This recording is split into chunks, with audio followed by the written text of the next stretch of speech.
me di cuenta que no estoy grabando. Entonces me les voy a devolver un momentico.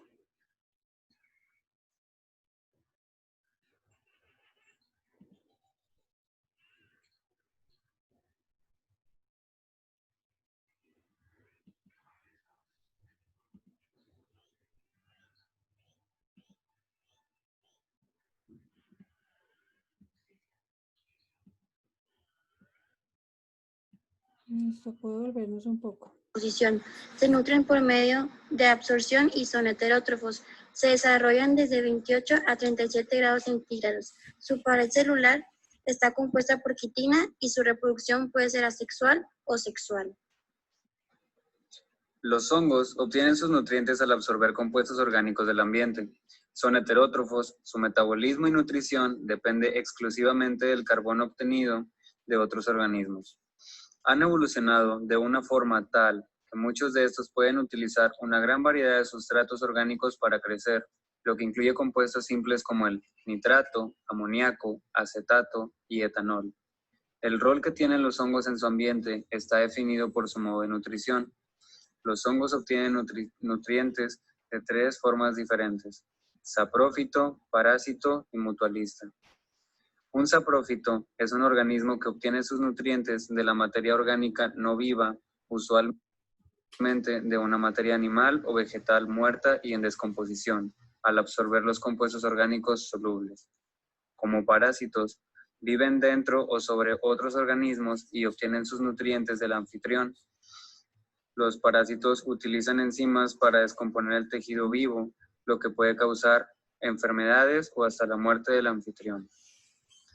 Como mutualista, se clasifica como relación simbiótica, pero se discute su manera separada debido a que tienen diferente efecto sobre los anfitriones. Los hongos tienen dos estructuras, una macroscópica y una microscópica. La estructura macroscópica está compuesta por un píleo o sombrero, el cual contiene unas laminillas donde se generan las esporas. Tienen un estipe o pie que sirve como sostén. También tienen un micelio conformado por hifas, las cuales absorben los nutrientes. Las estructuras microscópicas están conformadas por un micelio, el cual está hecho por las hifas, las cuales son el cuerpo fructífero, y esporangióforo, el cual contiene las esporas que sirven para la reproducción. Los hongos poseen una distribución cosmopolita y poseen un amplio rango de hábitats, que incluyen de ambientes extremos como los desiertos, áreas de extrema salinidad, expuesta a radiación ionizante o en los sedimentos de los fondos marinos. Algunos líquenes son resistentes a la radiación ultravioleta y cósmica presente en viajes espaciales. La mayoría son terrestres, aunque algunos son estrictamente acuáticos. El género Chytridiomycota. Producen células móviles y son parásitos de algunas plantas y o animales. Estos también pueden parasitar algunos hongos. Su distribución viven en algunas plantas e insectos y la mayoría se encuentra en el suelo o en el agua. Género Zygomycota. Viven mayoritariamente sobre materia vegetal y animal en descomposición en el suelo. Algunas especies son parásitas de plantas, insectos, animales y el hombre. Género Ascomycota. Se encuentran en diferentes hábitats presentando varias formas de nutrición, ya sea saprobios, parásitos o simbiontes. Se ocupan principalmente de la descomposición, como hojas muertas, tallos, árboles caídos, etc. Y ayudan a los animales que viven de la materia orgánica a obtener sus nutrientes. Mantienen relación con las plantas y los animales. Género Basidiomycota. Son los tipos de hongos que se pueden consumir por el ser humano, llamadas setas. Estas pueden ser venenosas o tóxicas, otras como alucinógenos, como uso medicinal y farmacéutico. Pueden vivir de forma simbionte con otras plantas o crecer de manera independiente en la tierra. Existen dos tipos de reproducción en hongos. La sexual se da cuando las células masculinas y femeninas que el hongo produce se unen formando otras células reproductoras llamadas esporas, que se almacenan en la parte inferior del sombrero del hongo. Las esporas son transportadas por el viento o el agua y si llegan a un lugar apto para su germinación, se darán nuevos hongos que realizarán ese mismo ciclo. La reproducción asexual es muy sencilla y aunque no proporciona la misma variabilidad genética de la sexual, permite al hongo reproducirse con una rapidez asombrosa. Se puede dar por simple fragmentación del micelio, solo con una parte de la seta se rompa y quede en contacto con un substrato apto para su fructificación. Digamos que eso es la parte de la estructura de los hongos. Vamos a ver la otra parte que es...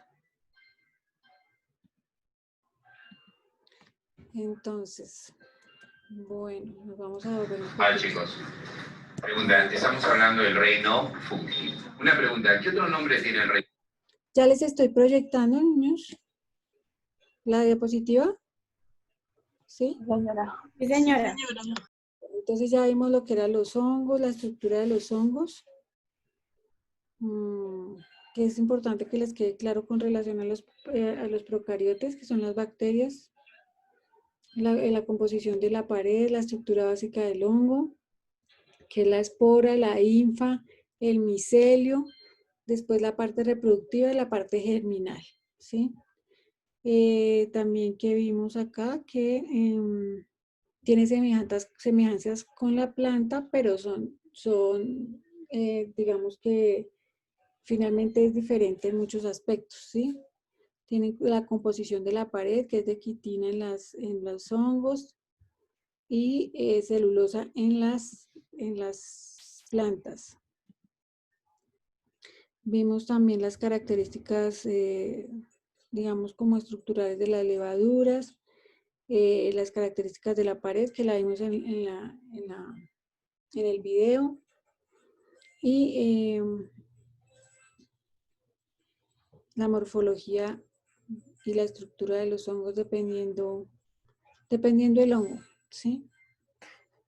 Entonces, que son de 2 a 10 micrómetros de diámetro, o sea, son más grandes que los anteriores, o sea, primero son los virus, después las bacterias y después los hongos, digamos en tamaño.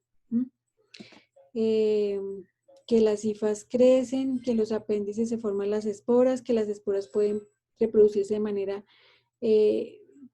asexual y producir con un ambiente rico en nutrientes, produce otra hongo y la manera sexual que se une con otra parte del hongo y se produce la parte sexual del hongo y se produce un nuevo hongo. Entonces digamos que ya vimos toda esa parte, la reproducción. Ahora vamos a ver la identificación de los hongos en el laboratorio.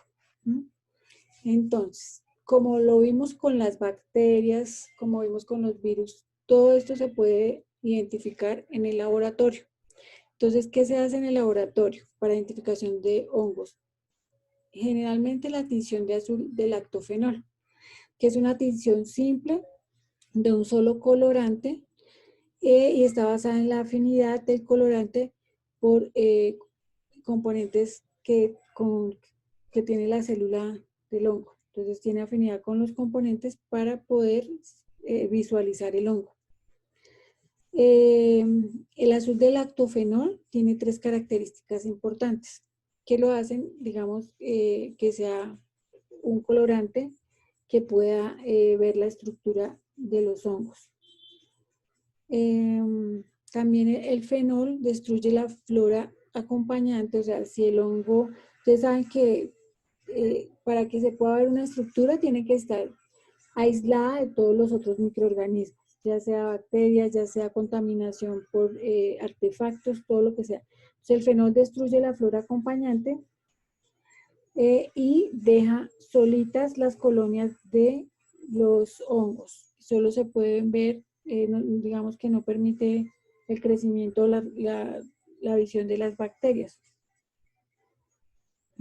El ácido láctico, que conserva la estructura fúngica al crecer,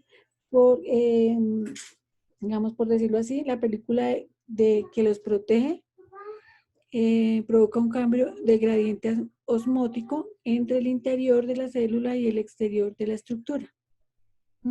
Y esto hace que se pueda visualizar la parte interna. Ahorita lo vamos a ver, los hongos son súper bonitos al microscopio. El azul de algodón tiene la capacidad de adherirse a las hifas y a los conillos de los hongos de manera microscópica para poderse observar. Entonces, la técnica como tal es... Ay, disculpen. La técnica como tal de los hongos, entonces es que se coloca sobre un portaobjetos limpio y seco, 2 gotitas, generalmente son 2 gotas de azul de lactofenol, se corta un pedazo de cinta y se pega en el extremo del asa estéril. O sea, tenemos un asa, pegamos la cinta y con cuidado pasamos esa cinta por un lugar donde estén las colonias, un cultivo, una caja de Petri. Le ponemos ahí la cinta. Ahí la adherimos un poquito para que se peguen las colonias de los hongos a la cinta. Con cuidado pasamos el extremo del celo por el borde externo de la colonia. Pegamos la cinta de celo en el portaobjetos que tiene el colorante retenido con cuidado. O sea, se pega la cinta encima del colorante. Añadimos unas gotas de colorante sobre el celo y lo cubrimos, cubrimos la preparación con el cubreobjetos, pero no hay necesidad, con la sola cinta ya se puede cubrir y queda como, la cinta sirve cubreobjeto. Y se mira en el microscopio, entonces ya vamos a ver cómo es la técnica, es súper sencilla y se ve súper bonito al microscopio.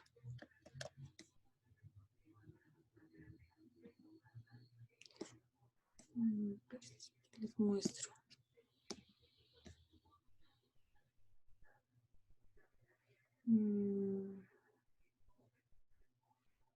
Ya les estoy mostrando, ¿cierto? ¿Está bien? ¿Sí ya están viendo la presentación?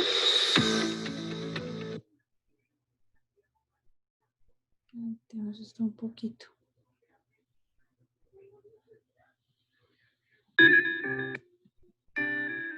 Identificación de hongos. Ya estamos viendo la presentación, el video, ¿cierto? El uso de medios de... No, señora, estamos viendo la presentación. Listo. Entonces ya.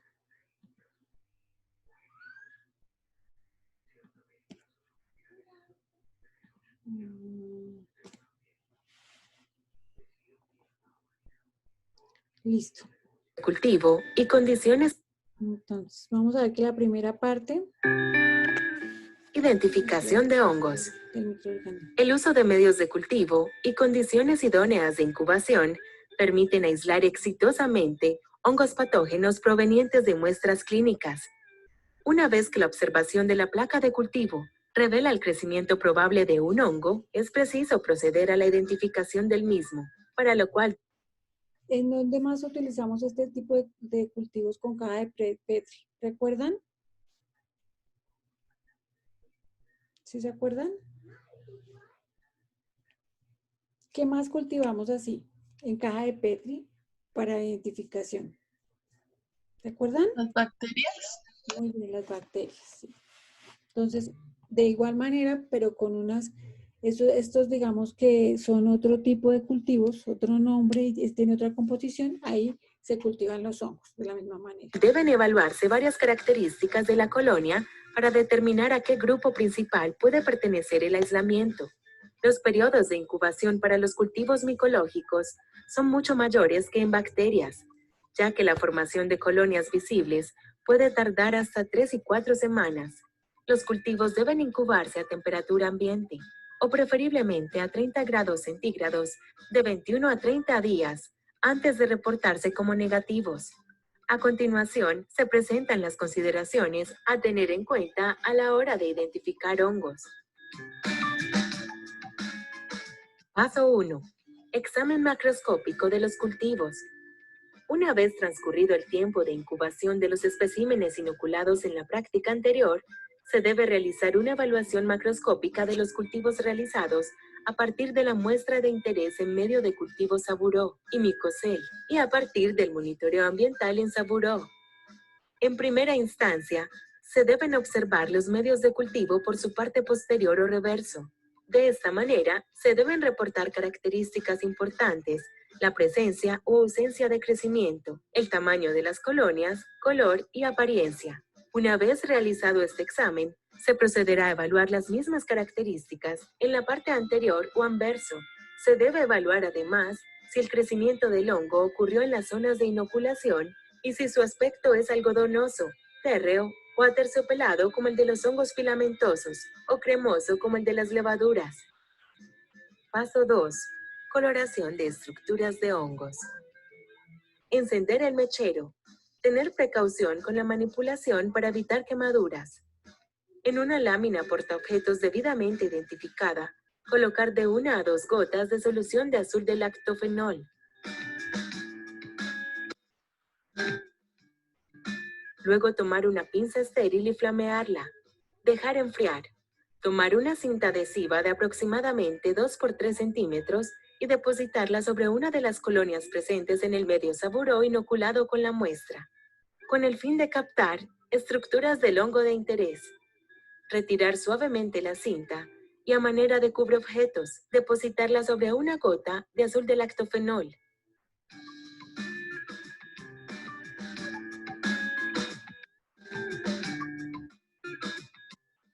Repetir este mismo procedimiento para las cajas de cultivo utilizado para monitoreo de hongos ambientales.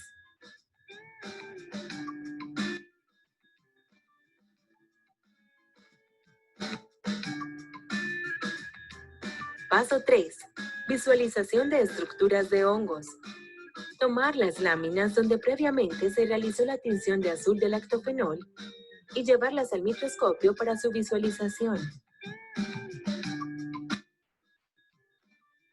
Enfocar la placa teñida con azul de lactofenol con el objetivo de 4X y explorar en busca de estructuras de hongos. Luego visualizar con el objetivo de 10X.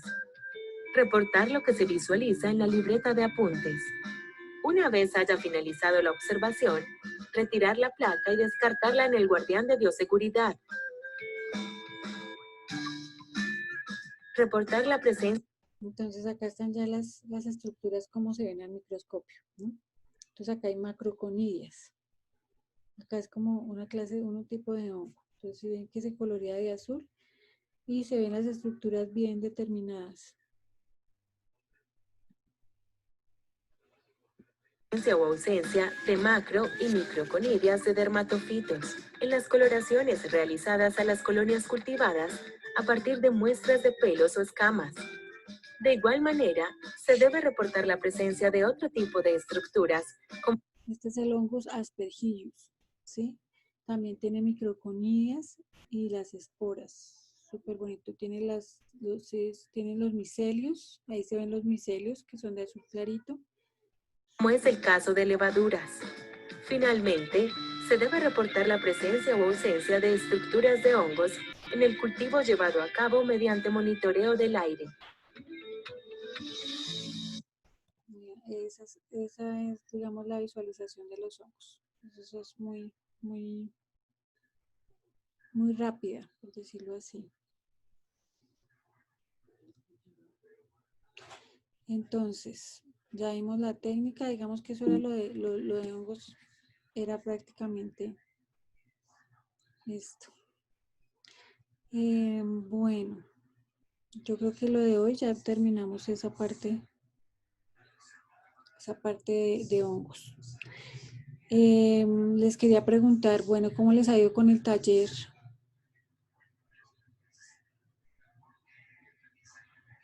Chicos, ¿cómo les ha ido con el taller? Espérate que no te escucho. Suele un poquito, ¿sí? ¿Puedes? No, tengo siempre problema con el micrófono. Sí, lo sé. Profe, es que yo ese día no asistí a la clase, no pude asistir, ya te escribí. Entonces, no sé la verdad que... Pues ya tengo el taller, pero no sé si dijiste algo más o... ¿Quién? ¿Natalie? Sí, señora. Bueno, pues igual yo voy a subir la presentación hoy para que ustedes si quieren lo revisen otra vez, si quieren. Ah, bueno, listo, profe. Entonces yo subo esta noche la presentación de, digamos que la clase que era de ayer, la voy a subir en la plataforma en lo que era bacterias. y la clase de hoy de hongos, ¿sí? Y lo que me quieran preguntar o lo que no entiendan, pues igual yo sí he visto que algunas personas me preguntaron, no sé si fuiste tú, me preguntó lo del el punto 5, es como la estructura que vimos, ¿sí? Los que tienen, dependiendo de la envoltura, eso lo vimos en la clase y eso está en las presentaciones, entonces eso te puede ayudar ahí como a revisar esa parte. Lo importante que es, yo no quiero que me hagan varias hojas, o sea, que hagan una cátedra de trabajo, no. Lo importante es que ustedes entiendan la estructura, las cosas básicas de cada microorganismo, ¿sí? Porque pues digamos que todos los microorganismos tienen algunas partes o algunas, digamos, la identificación, por ejemplo, que vimos ahorita de las bacterias es compleja, pero entonces yo lo que quiero es que ustedes aprendan un poquito más de cada uno y puedan identificarlo en su momento, o sea, que aprendan las características generales y como qué coloración